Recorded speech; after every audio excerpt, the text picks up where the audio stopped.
Hello, welcome to this presentation as part of my Learning to Learn series. My name is Doreen. I'm an RDI consultant and an RDI mom, and in this video, we're going to be focusing very closely on human development.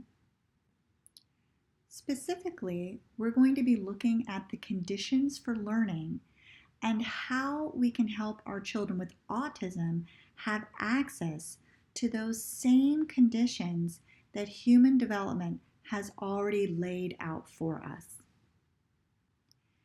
Now, this idea for conditions is not a new idea, and it's not my idea. There are plenty of others, educators, who talk about conditions. And what we mean here is how we can set the conditions up so that the student, or the child in this case, will want and be able to learn for themselves.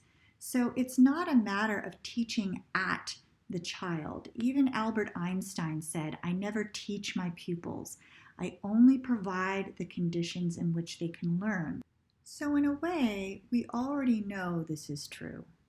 So if we look at really young children, we already know that they're learning a heck of a lot without being taught. So that's why I have a picture here of two little girls who are under school age. By this time in their development, they would have learned a language, they would have learned all kinds of stuff because they're able to process their world effectively, not just themselves and others, but their entire environment, which allows these two little girls to be able to coordinate and collaborate with each other while they're, trying to catch tadpoles here in this little lake bed. So it's important to realize that this is a natural mechanism in human development. And the research supports this. So out of the National Research Council, they can observe very young children under school age. And what they noticed was that very young children are active agents in their own learning. They are intentionally seeking out dynamic experiences from which to learn from. And this is part of them being able to set goals and to acquire strategies. And this seems to happen all by itself. But the truth is, it doesn't happen all by itself.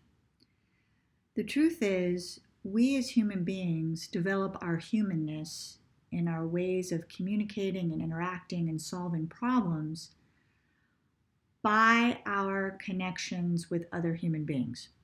So we actually develop through our relationships.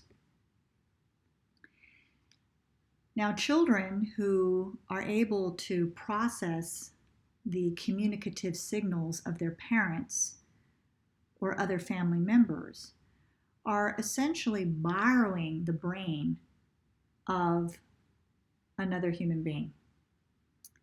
This is why children pick up what they pick up in those first 5 years of life. A parent isn't teaching their child the home language. The child just learns it. But that only happens if the child is able to send and receive signals in a meaningful way.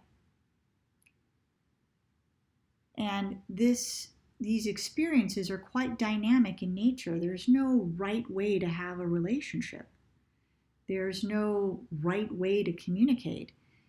This is all happening through the multitude of exposure and conditions that parents and other family members are able to set up to support the learning child. So then you can imagine the difficulty when you have a child with autism when, despite the parents' efforts, the child isn't able to pick up on the learning foundations of other children. The child is unable to process the signals of their environment in effective ways. And this is what ends up impeding much of their growth. That said, there's definitely something we can do to help this child along. And what we can look at is how the human brain is really designed to operate and to help that child get access to that.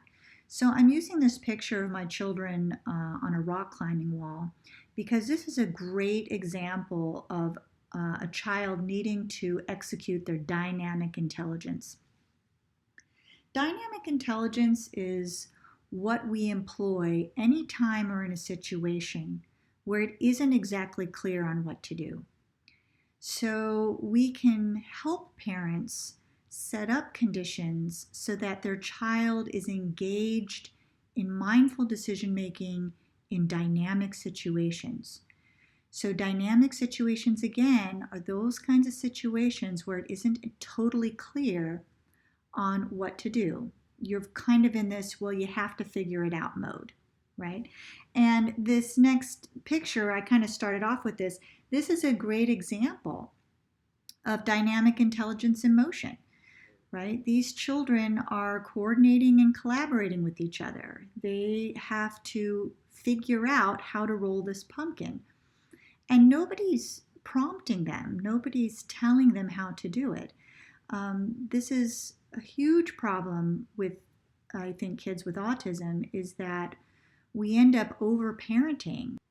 And I think we end up overparenting because when our child has these deficits in problem solving, we see these deficits and we find ourselves filling in the gaps for them.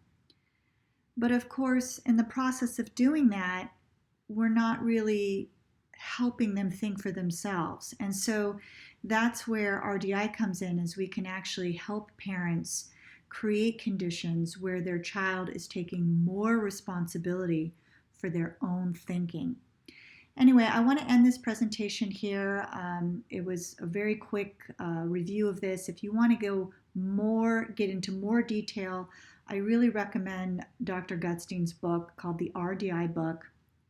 That also goes into the research supporting this work, as well as checking out their website, rdiconnect.com. And there you can go a lot more into the weeds with this stuff. I just wanted to present a short video on it, and I hope you found it useful. Thank you.